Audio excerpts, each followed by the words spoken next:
My sister laughed at my dream. My real family made it happen. Have you ever felt like your biggest dreams are just small jokes to the people closest to you? Like you're always trying to prove your worth, but it's never quite enough for your own family. That's exactly how my life felt for over 30 long years. My sister, Emily, was always the star of our family, celebrated for every little thing she did. I was just Sarah, always in her shadow, trying to get noticed. This feeling became super clear and very painful when I finally shared my biggest dream, only to be met with hurtful laughter and deep disbelief from them. It was a moment that truly broke my heart, but also opened my eyes to where my true support actually lay. This is a story about how I found my own strong path when my blood family simply refused to see me. My story really takes off at a family dinner, the usual kind where everyone gathered, and I knew what to expect before even sitting down. Emily, with her very successful job and her fancy new car, was talking nonstop about her latest big award. Mom just beamed with pride, her eyes fixed on Emily, while Dad nodded proudly, barely looking up. I sat there quietly, picking at my food, feeling the familiar, heavy weight of being completely overlooked. After Emily's long and loud speech finally ended, I saw a small chance to speak. I cleared my throat, trying my best to sound confident. "I've been working on something truly important and big," I announced. "I'm starting my own online business, making unique handmade jewelry. I've been planning it for months and I'm ready to launch this week." The entire room went instantly and completely silent. Then Emily burst out into a loud, mocking laugh. It wasn't a soft, friendly chuckle. It was a harsh, scornful sound that echoed loudly in the now quiet room. "Handmade jewelry, Sarah, really? You're actually going to try to compete with huge, established companies? That's clearly a hobby, not a serious business. Are you being completely serious?" Her words hit me hard like a physical blow. My mom quickly jumped in to defend Emily but still hurt me. "Now, Emily, don't be rude." "But Sarah, dear, isn't that a bit too risky for you? You have a perfectly stable job right now. Why mess with that security?" Even my dad, who usually tried his best to stay neutral in these family fights, just cleared his throat loudly and looked down at his plate, avoiding my eyes. The air was thick with their obvious disbelief and strong disapproval, a feeling I knew so well. I felt a huge wave of hot anger and deep, aching sadness wash over me. This feeling wasn't new at all. For so many years I had tried desperately to get their attention, to earn their approval and praise. When I graduated from college with honors, Emily had just gotten into law school, and that was literally all anyone ever talked about at family events. When I got my first big promotion at work, Emily announced her engagement the very same week, completely stealing my thunder. It always felt like I was second best, or not even on the same playing field as her. Now, with my biggest dream laid completely bare before them, they had once again shown me exactly where I stood in their eyes. It was a deeply painful truth, but it was also a very clear one that I couldn't ignore or pretend away anymore. That night I went home, feeling completely numb and lost. My kind husband, Mark, saw the hurt on my face and immediately held me close, offering comfort. He listened patiently as I poured out everything, hot tears streaming down my face, soaking his shirt. "They just don't get it, Mark," I cried, my voice thick with emotion. "They never will understand my dreams." He gently wiped my tears away with his thumb. "I get it, Sarah, and I believe in you truly, this business. It's going to be absolutely amazing. They'll definitely see your success eventually." His words were a soothing balm for my wounded spirit, a stark and welcome contrast to the coldness I had faced at that terrible dinner.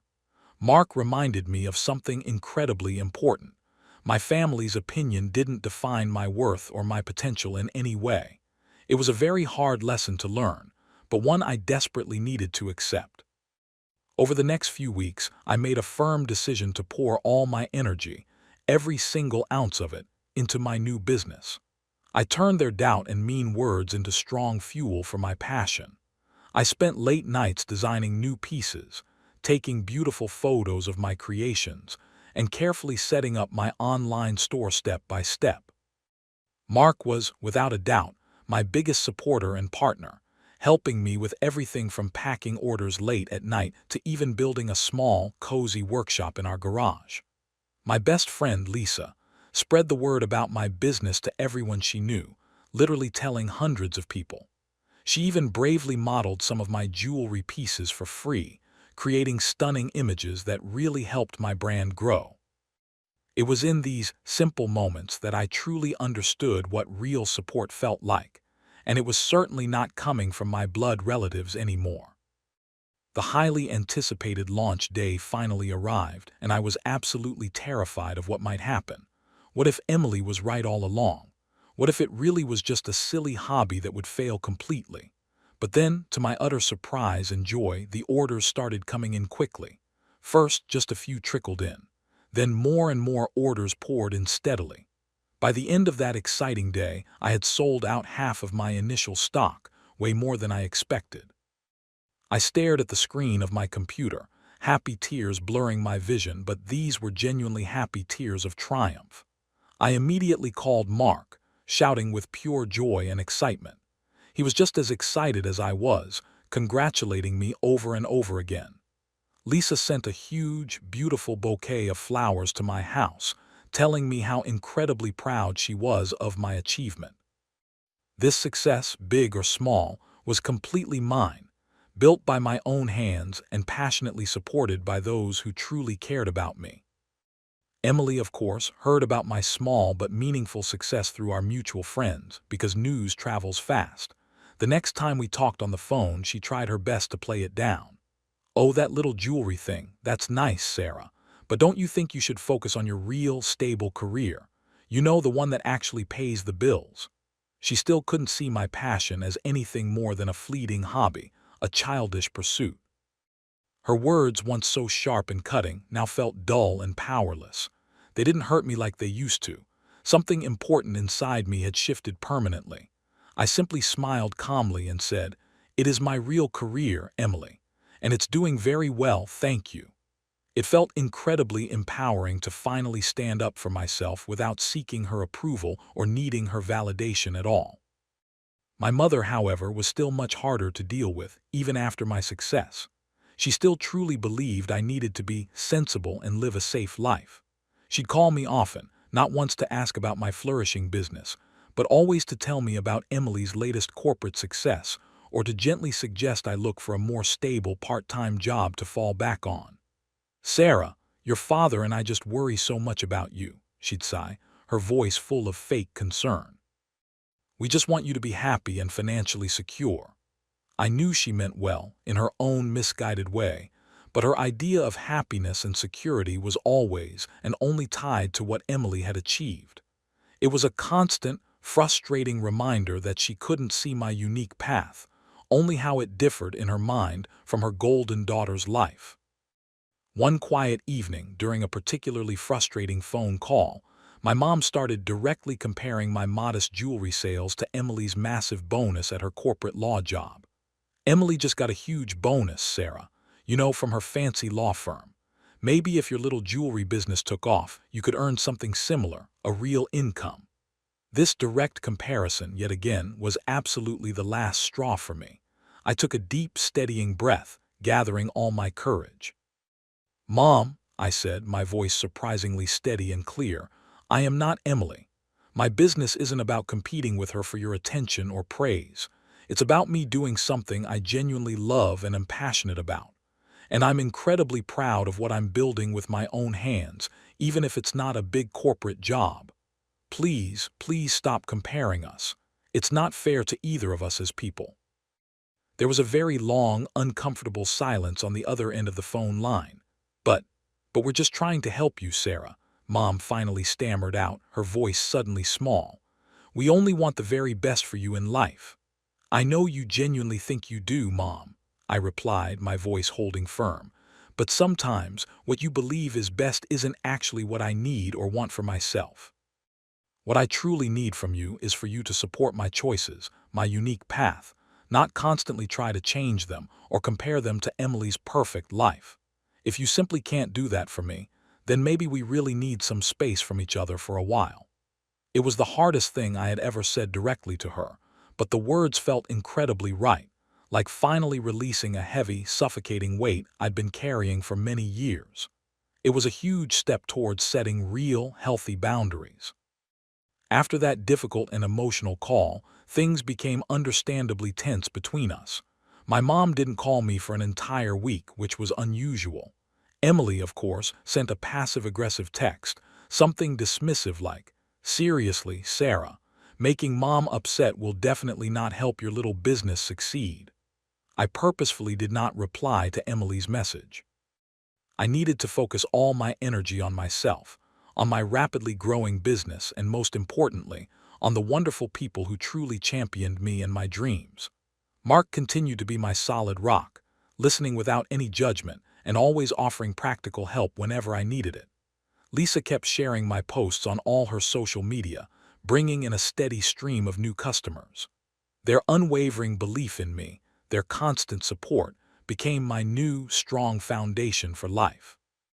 This whole difficult experience taught me a very important truth. Family isn't just about blood connections or shared last names. It's truly about who consistently shows up for you, who enthusiastically cheers you on, and who honestly makes you feel deeply seen, heard, and valued for who you truly are. My new family, Mark, Lisa, and even some amazing, loyal customers who left heartfelt, touching reviews, they were the ones who truly understood my vision and my passion. They saw the deep love and hard work behind my handmade jewelry pieces and celebrated every single little success, no matter how small. If you're going through something similar, remember that you absolutely deserve to be celebrated and supported for your authentic self. Hit the like button right now if you agree that true family supports your unique dreams. My business continued to grow steadily and strong. I branched out bravely into new, exciting designs, started taking custom orders that people really loved, and even hired a wonderful part-time assistant to help me with the increasing amount of packaging and shipping. The small workshop in our garage, which Mark had lovingly built, quickly became too small for my growing operation, so we proudly rented a tiny, charming studio space downtown. It was a dream come true, a beautiful physical representation of all my hard work, my unwavering passion, and the amazing support I had received from my chosen family. Each piece of jewelry I carefully made felt like a little personal victory, a quiet but powerful rebellion against the doubts and dismissals of my past and my blood relatives. I was building something real and meaningful, something that brought me genuine, lasting joy every day. One ordinary day, I got a completely surprising email that made my heart leap. It was from a local, highly respected craft fair, inviting me personally to be a featured artisan at their upcoming event. This was a huge deal for my small business. These prestigious fairs usually only picked already established, larger businesses, not small startups like mine. I showed the exciting email to Mark, my face beaming with pure joy and disbelief. "They saw my work online," I excitedly explained, "and they loved it. This could really boost my reach and visibility so much." Mark immediately started clearing his busy schedule to help me prepare for the big event. Lisa, my amazing friend, offered to help me set up my entire booth and even design some professional-looking, eye-catching signs for me. Their genuine excitement for my success was infectious and filled me with energy. I decided with a bit of hesitation to tell my parents about the upcoming craft fair. I called my dad first, hoping he would be more open-minded and supportive. He listened quietly, letting me finish before speaking. That's good, Sarah," he said, his voice hesitant and a little unsure. "Your mother will be interested to hear about it, I suppose." It definitely wasn't the excited, proud response I had secretly hoped for, but it wasn't a mean put-down either. It was a small step of progress, however tiny it seemed. When I told my mom, she immediately said, "Oh, a craft fair. Are you sure people will buy expensive jewelry there? Maybe you should offer some much cheaper items to be safe." She was still focused solely on the potential negatives and failures, not the amazing opportunity. Despite their consistently lukewarm reactions and lack of genuine excitement, I kept my spirits high and focused on my goal. I knew deep down that I had a strong and loving team behind me, my chosen family. The day of the highly anticipated craft fair was a flurry of exciting activity and busy work. Our booth looked absolutely amazing and inviting, all thanks to Lisa's incredible help and design skills. Mark was right there by my side, chatting easily with customers, passionately telling them about my dedication and love for my craft. People truly loved my unique jewelry pieces. They constantly complimented my distinct style and the high quality of my careful work. It felt absolutely incredible to interact with so many kind people who genuinely appreciated what I did. I was busy all day, hardly having a moment to even sit down and rest. Towards the very end of the busy day, I caught sight of a familiar face slowly moving through the crowd. It was my dad, standing a little awkwardly by himself, quietly looking at my jewelry display. He caught my eye and gave a small, hesitant smile that barely reached his eyes. He slowly walked over to my booth. "This is very impressive, Sarah," he said softly, carefully picking up a beautiful necklace. "I honestly didn't realize. It's all so incredibly detailed and well-made." He looked genuinely surprised, even a little proud of what I had created. "Your mother is here too, somewhere in the crowd. She wanted to see for herself, you know." A tiny, fragile spark of hope flickered warmly within my heart. Maybe, just maybe, they were finally starting to see my true worth and my talent. Then I finally saw her. My mom, walking slowly but surely towards my busy booth, her eyes wide with a mix of surprise and wonder as she took in the large crowd and my vibrant, bustling display. She looked directly at me, and for the very first time in a long, long time, I saw a hint of something other than worry or judgment in her eyes. It was a truly new look. "Sarah," she began, her voice much softer and less critical than usual, "this is quite something you've built here. You have so many loyal customers." She didn't say nice hobby or risky business this time. She just saw the undeniable success, the happy buzz of the crowd, and the genuine happiness radiating brightly from me. It was a small win for our relationship, but it felt absolutely huge to my heart. Emily, however, was nowhere to be seen at the fair. I knew she was in town visiting, but she purposefully didn't show up to support me. Later, I heard through my dad that she had simply said, "I'm too busy. Craft fairs aren't really my scene, you know." It stung a little hearing that, but then I quickly remembered how far I had come on my own journey. Her absence spoke volumes about her continued lack of support, but it no longer defined my joy or my success. I realized I no longer needed her validation or approval to feel good about myself. My success was completely mine, and it was more than enough to satisfy me.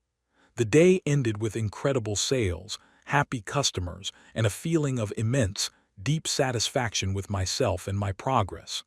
I had proven them wrong, not just to them, but most importantly, to my own self. Driving home that evening, Mark and I were completely exhausted but overflowing with happiness and pride. "You did it, Sarah," he said, gently squeezing my hand in comfort and celebration. "You truly shone so brightly today, my love." I leaned my tired head on his strong shoulder, feeling so grateful. "I absolutely couldn't have done any of it without you, Mark. And Lisa, too." He just smiled warmly back at me. This entire journey had been incredibly tough, full of nagging doubt and deep heartache, but it had also been filled with incredible personal growth and self-discovery. I had learned to truly trust my own instincts, to deeply believe in my passion, and to build a wonderful life surrounded by loving people who genuinely uplifted me, not those who constantly tore me down. It was a powerful, life-changing realization. The difficult relationship with my parents slowly, very slowly, started to change in small ways.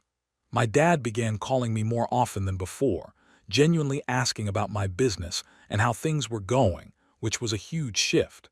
He even bought a few pieces of my handmade jewelry as thoughtful gifts for his colleagues, something I never, ever expected from him.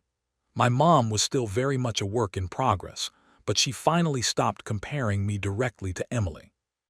She even sent me an article about successful online businesses once, which, for her, was an absolutely huge step forward. It wasn't perfect yet, and our family wasn't suddenly healed, but it was a fragile path forward, one built on a delicate, new understanding, and a tiny bit of hope for the future. Emily and I, however, remained quite distant from each other. She eventually sent a short text message saying, "Congrats on the craft fair. Glad it worked out for you." It was short, a bit cold, and clearly lacking true warmth, but at least it wasn't a direct put-down or insult. I replied simply with a short, "Thanks." I knew deep down that our relationship might never be what I had once desperately wished for, but I also finally accepted that painful truth. I had mourned the sister I thought I had, the one I always dreamed of, and I was finally ready to move on with my life. My focus was now solely on my chosen family, and the vibrant, joyful, fulfilling life I was actively creating and building for myself, completely on my own terms. This challenging journey taught me an invaluable lesson. It's absolutely okay to choose your own family, the people who truly love and support you. It's perfectly okay to step away from relationships that constantly diminish your spirit and make you feel small, even if those people are your own blood relatives. Your peace of mind, your happiness, and your mental well-being are incredibly important and come first. If you've been in a similar painful situation, you know how incredibly hard it is to break free from old, toxic patterns and expectations. But I promise you, it is absolutely possible to do so. It might take time, immense courage, and a lot of self-love and healing, but the reward of living authentically as yourself is truly priceless. Don't ever be afraid to put your own self first for once. Thinking back on everything, I honestly wouldn't change a single thing that happened. The initial pain of their cold reaction, the sharp sting of Emily's mocking laughter, the endless, hurtful comparisons, all of it, every single bit, pushed me to find my inner strength and resilience. It led me to appreciate Mark and Lisa even more deeply, to truly cherish their unwavering love and constant support. It taught me that my true worth isn't tied to my blood family's approval or validation, but instead to my own strong belief in myself and my unique dreams. This newfound freedom, this profound self-acceptance, was the greatest, most precious gift I could ever give myself. A well-deserved reward for finally standing tall and asserting my own value in the world. One sunny day, Mark sweetly suggested we host a small, intimate celebration for my business's one-year anniversary, a huge milestone. "We should invite everyone who truly supported you from the very start," he said with a warm smile. "Your real cheerleaders, your true fans." We planned a lovely, cozy evening at our home, inviting Lisa, her wonderful partner, our closest, most trusted friends, and Mark's loving family. It was a warm, welcoming gathering, filled with genuine laughter, delicious food, and a deep, shared pride for my achievements. His parents were so incredibly sweet, asking me all about my new designs and my future plans, making me feel so completely seen and valued in a way my own parents rarely did. Halfway through the joyful party, Mark gracefully raised a toast to me. "To Sarah," he said, his voice full of love and admiration, "who bravely turned a heartfelt dream into a beautiful reality, against all odds and despite many challenges. And to the incredible community of supportive friends and family gathered here tonight who believed in her every single step of the way, without question or doubt." Everyone cheered loudly, clinking their glasses, and I felt a warmth spread through me that no amount of corporate success or external family approval could ever truly match. This was my family now, bound by unconditional love and deep respect, not just by blood. It was a powerful, emotional moment, one I knew I would genuinely never forget for the rest of my life. Later that same week, I got a text message from my mom, something I had mixed feelings about. "Your dad and I saw pictures from your anniversary party online," it read. "It looked absolutely lovely. We truly wish we could have been there to celebrate with you." For the first time ever, I felt no anger, no deep sadness, just a quiet, peaceful understanding wash over me. They had genuinely missed out on a wonderful moment.